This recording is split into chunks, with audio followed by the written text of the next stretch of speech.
basically, what's going on here is, we're seeing this railgun footage, and the Navy just kind of declassified these, even though a lot of people knew about it, from the Transformers movie, where they fire at the Autobots, or not the Autobots, but the Decepticons that are on top of, like, the Great Pyramid or something like that. But so the Navy has declassified this, and they actually did some interesting demonstrations. So these railguns, the way that they work is they basically take a magnetic field, and they propel this projectile out by kind of columnating these EM fields, and it just like a magnet, it's instantaneous.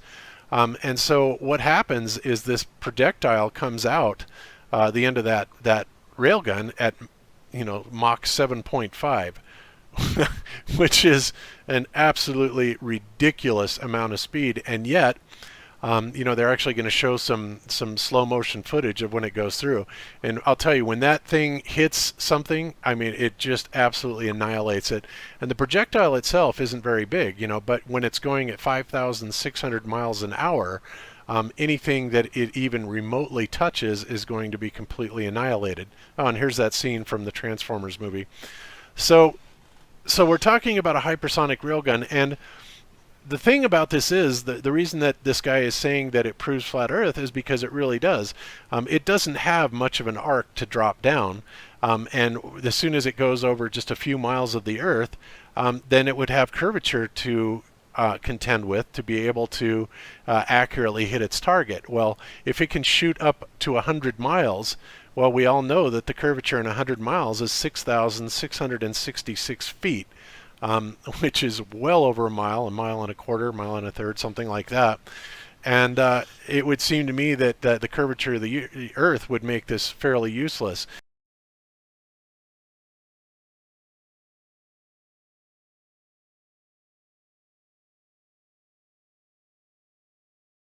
Especially for anything that would be any closer, than 100 miles or anything like that, before it would actually start arcing off.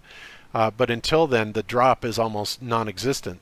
So that leaves a whole lot of area in between the railgun and its target, where there would be alleged Earth curvature. Well, because of the fact that they can pinpoint targets, I mean, right down to a gnat's butt, that tells us that they're not having to deal with any curvature.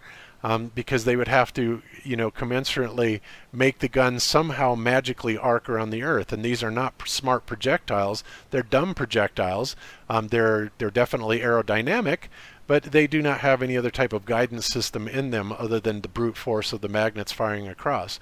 So I would have to agree with this guy in his assertion that, if the Earth was truly curved, that it would make this, completely impossible to work. But like I said, the biggest thing is the speed. I mean, the speed is almost completely unbelievable. It's so fast, traveling at the 6,000 miles an hour, or 7,000. What was it again? I forgot. I've got to go back to it. But and we're asked to believe, 5,800 miles an hour.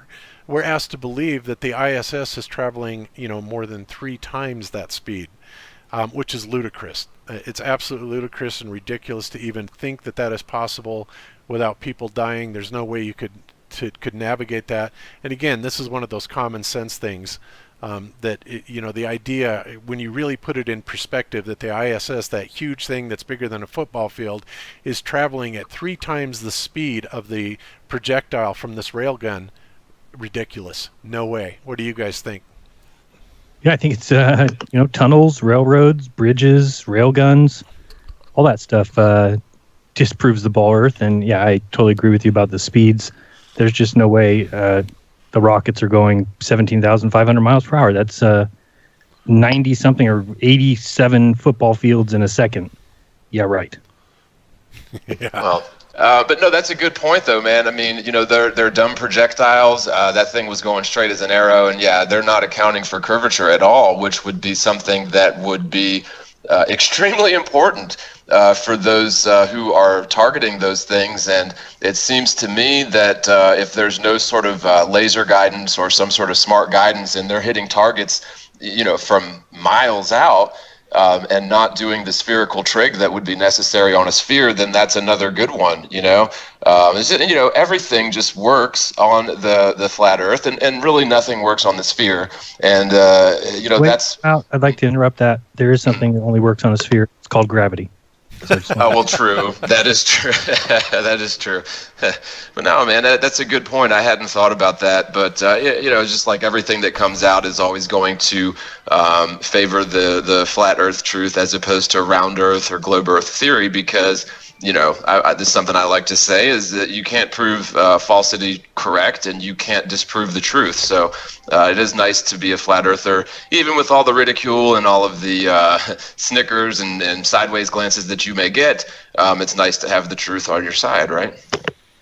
Yes, absolutely. I agree. So, yeah, this is another thing to put in the old repertoire, when you're talking with your ball earth friends about, the impossibilities of living on a ball. Here we have modern day technology that simply defies logic that it would ever be able to operate. I mean, this railgun can fire 100 miles away. It can hit a target 100 miles away, which is just unbelievable.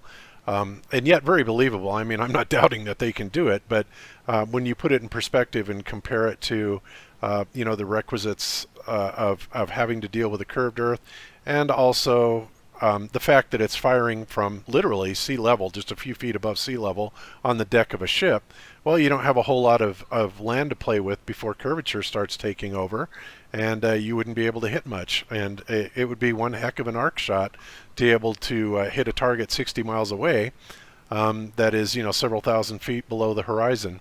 I would love to see how that would be accomplished, but we all know that the Earth is not curved, it is not spherical, it is a flat plane, and that makes weapons like this much, much easier to be able to utilize.